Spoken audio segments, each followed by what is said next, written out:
Gawat pasca lengser, mantan Presiden Jokowi akan dibawa ke pengadilan oleh Faisal Assegaf. Dalam jangka pendek sampai tanggal 20 Oktober mengadili Jokowi, maka saya nggak mau lagi terlibat soal perdebatan dan teori. Saya sudah sampai kepada kesimpulan dengan kawan-kawan bahwa 10 tahun kekuasaan Jokowi melakukan berbagai ketidakadilan. Dan saya mengajak di forum ini, syukur-syukur ada yang mau mendukung Partai Legoro, salah satunya partai pasca tanggal 20 Oktober akan mendaftarkan Jokowi ke berbagai pengadilan. Karena kalau bicara teori itu kita sudah lewati 25 tahun, marah-marah juga sudah cukup banyak orang marah. Dan saya berharap para tokoh di sini nanti ketika kami meminta dukungan tanda tangan, mohon diberikan. Karena hasil jajak pendapat ada sekian nama yang sudah menonjol didukung oleh publik yang intensif menyuarakan mengadili Jokowi. Salah satu sahabat saya, Bang Ubed Badrun, Abraham Samad, Todong Mulya Lubis, Mahfud MD, dan lain-lain.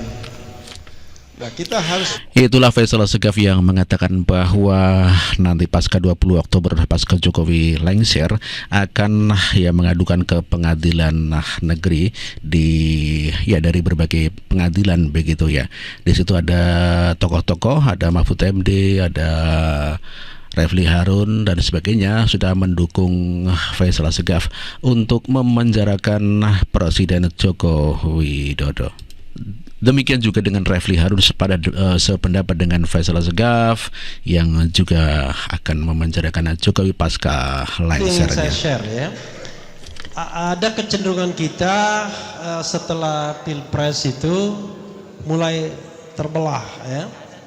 Terbelahnya adalah kita melihat Prabowo dan Gibran itu dengan pandangan yang seolah-olah dualistik gitu ya. Jadi untuk Prabowo nggak ada masalah, yang masalahnya Gibran toh, ya kan? Padahal kok sama saya ya dua-duanya masalah menurut saya ya. Karena itu saya punya keyakinan yang vertikal, pemimpin yang mendapatkan kekuasaan dengan cara curang ya haram kita dukung. Benar nggak Pak Ustadz Sobri Lubis? Iya kan? Jadi saya heran kalau seandainya kita masih bisa berharap dengan Prabowo. Karena saya tahu dia pernah ngomong nggak ada gunanya katanya kalau dia ikut Pilpres kalau tidak menggandeng Jokowi. Artinya memang decide untuk curang itu ya dia sudah sadari bukan karena hal-hal yang insidental sifatnya. Jadi sudah by design dan memang dia melakukan itu karena untuk merebut kekuasaan. Nah makanya menurut saya ya kita harus punya sikap yang tegas. Saya terus terang nggak bisa tuh berharap dengan pemerintahan sekarang. Contoh misalnya, orang menganggap bahwa pemerintahan sekarang, wah nanti Prabowo akan begini dan lain sebagainya. Test case-nya gampang. Nanti coba lihat ketika dia merekrut menteri. Itu udah kelihatan. Menterinya jumlahnya akan dibanyakin dan yang akan direkrut yang bermasalah semua kan. Partai 02 kan banyak masalahnya pendukungnya. Karena itu berhentilah berharap. Sayangnya Jumhur gak ada tadi. Saya mau bantah Jumhur. Ngapain kita berharap dengan Prabowo? Kita berharap dengan diri kita semua dan Allah Subhanahu wa taala. Ya, itulah Refli Harun yang mengatakan tidak percaya dengan pemerintahan Jokowi dan juga dengan pemerintahan Prabowo Gibran di masa depan. Oleh karenanya dia menggalang kekuatan bersama dengan Faisal Assegaf ya boleh dikata untuk memakzulkan Presiden Joko Widodo. Sebelumnya, Saiful Munjir juga memprakarsai tentang pemakzulan Presiden Jokowi dan juga ingin memenjarakan Presiden Joko Widodo. Bahwa orang yang dekat dengan Jokowi, yang didukung Jokowi nggak layak untuk dipilih. Pak Jokowi sudah berhenti kan bisa dimasukkan ke penjara. Penjara ya? Aduh. Harapan saya adalah harus dilakukan proses pemakzulan terhadap Pak Jokowi. Ada orang yang gitu bilang, berbahaya pemakzulan itu, bisa chaos. Tapi harus dilakukan itu, karena itu akan memberikan informasi yang bagus kepada publik bahwa orang yang dekat dengan Jokowi, yang didukung Jokowi nggak layak untuk dipilih. Itu prosesnya yang sangat penting. Bahwa kemudian nanti sampai Pak Jokowi turun, pemajulan belum selesai, tidak apa-apa. Kalau ditemukan aspek-aspek kriminal, Pak Jokowi sudah berhentikan, bisa dimasukkan ke penjara. Ya, itulah nafsu daripada Saiful Muzani. Juga tadi kita dengarkan ada Faisal Assegaf, juga Refli Harun, yang semuanya adalah para pembenci Jokowi yang mungkin sakit hati dan sekarang rame-rame ingin memenjarakan Presiden Joko Widodo pasca lengser menjadi presiden. Selain Muzani, kemudian ada Saiful Assegaf, Faisal Assegaf dan Refli Harun. Ini juga pendemo yang bernama Rizal Fadilah teriak-teriak ingin memakzulkan Jokowi dan memenjarakan dan juga keluarganya. Maka Jokowi ini kita bawa ke ranah hukum, kita penjarakan saudara-saudara sekalian. Jadi makzulkan dan penjarakan Jokowi. Dasar hukumnya jelas, nepotismenya jelas. Putusan MK kemarin menggambarkan itu. Hakim harus mundur kalau punya hubungan hukum, hubungan langsung tidak langsung dengan perkara. Kalau tidak mundur, maka putusan tidak sah dan bisa diberi sanksi administrasi maupun pidana. Itu undang-undangnya jelas. Undang-undang kekuasaan kehakiman.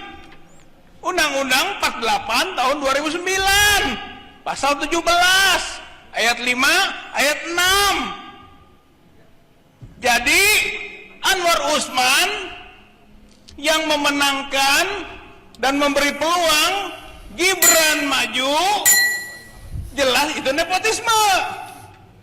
Tapi semua juga tahu bahwa akar dari terjadinya penyimpangan hukum ini adalah istana. Dan istana itu adalah Jokowi yang menurut Tempo juga ikut-ikutan istrinya Iriana. Artinya full nepotismenya. Ada Jokowi, ada Iriana, ada Anwar Usman, ada Gibran, ada Kaisang, ada Bobi Nasution. Ini sudah rezim keluarga, ini nepotisme, dan ini kriminal. Itulah namanya Rizal Fadilah yang teriak-teriak akan memakzulkan Presiden Jokowi dan juga memenjarakan keluarganya juga. Begitu serem sekali ya orang-orang yang haus kekuasaan begitu ya, sehingga bikin ngeri saja. Orang-orang seperti ini bila berkuasa, waduh, dendamnya otomatis kepada orang-orang yang dulu berkuasa tentunya akan ya sangat mengerikan sekali. Luar biasa. Nafsunya begitu sangat besar sekali untuk memenjarakan Presiden Joko Widodo. Bahwa Jokowi adalah sumber penyakit dari kerusakan negeri. Oleh karena itu turunkan, maksulkan. Tapi Bapak Ibu jangan cukup diturunkan, dimaksulkan. Itu keenakan. Harus dipenjarakan. Penjarakan Jokowi. Penjarakan Iriana. Penjarakan Usman. Merdeka. Pemilu, pilpres seharusnya implementasi dari demokrasi. Tapi prakteknya pseudo demokrasi. Bahkan penguat dari oligarki. Oleh karena itu produk pemilu pilpres 2024 yang pasti curang, bukan diduga curang, kita tolak. Tolak. Demi kedaulatan rakyat, kita tolak hasil pilpres 2024 yang dipastikan curang. Yang kedua, kejahatan ini bersifat politik, bukan hukum. Maka perlawanannya harus perlawanan politik. Hak angket, hak penyelidikan adalah proses politik. Oleh karena itu harus kita dukung angket. Hak angket magnet bagi datangnya rakyat ke DPR. Oleh karena itu berbondong-bondong seluruh elemen rakyat, seluruh elemen pergerakan datang ke DPR, dukung hak angket. Yang anggota DPR tidak mendukung hak angket, partai politik yang tidak mendukung hak angket adalah bagian dari kecurangan dan ketidakjujuran. Ya, orasi mengenai pemazulan dan penjarakan Jokowi juga ditanggapi oleh seorang warga masyarakat yang ya tentunya sangat tidak menerima dengan kata-kata yang dilakukan oleh Riza Fadilah begitu ya. Sebelumnya saya minta maaf ke Pak Abdullah atau siapa itu, pokoknya yang pecinya hitam, jenggotnya putih ya, saya terpaksa mengomentari karena pernyataan Bapak ini ya membuat saya prihatin aja Pak. Di situ Bapak bilang kalau misalnya hakim itu adil dan jujur pasti masuk surga, tapi kalau tidak adil, tidak jujur pasti masuk neraka. Itu saya setuju Pak. Saya mengamini, sangat setuju. Tapi ada pernyataan Bapak yang membuat saya miris prihatin. Karena ada indikasi Bapak itu ingin menggerakkan massa. Bapak bilang tanggal 22 ini MK harus segera memutuskan siapa yang salah yang benar. Untuk itu ayo Bapak Ibu kita ramekan presidium ya, kita ramekan, kita ajak 1 juta 2 juta, ajak anak istri tetangga ya, keluarga diajak semuanya. Ini kalau kita mau melakukan ini berarti kita menyelamatkan anak cucu kita dari hutang negara yang menumpuk. Ayo kita penjarakan Jokowi. Satu lagi, saya lihat VT Bapak itu sangat prihatin Pak. Bapak bilang bahwasanya revolusi ini akan berhasil kalau kita menggunakan people power ya. Kalau perlu ada yang mati, tidak hanya satu, banyak. Astagfirullahaladzim Pak. Pemikiran sesat, paham sesat seperti ini jangan dipelihara toh Pak. Ya ampun, Bapak ini sudah sepuh ya Pak. Kalau saya lihat dari casingnya Bapak ini seorang muslim kan ya. Terus Bapak ini memusuhi teriak-teriak Pak Jokowi harus dipenjarakan. Bapak Jokowi itu juga seorang muslim yang taat ibadah Pak.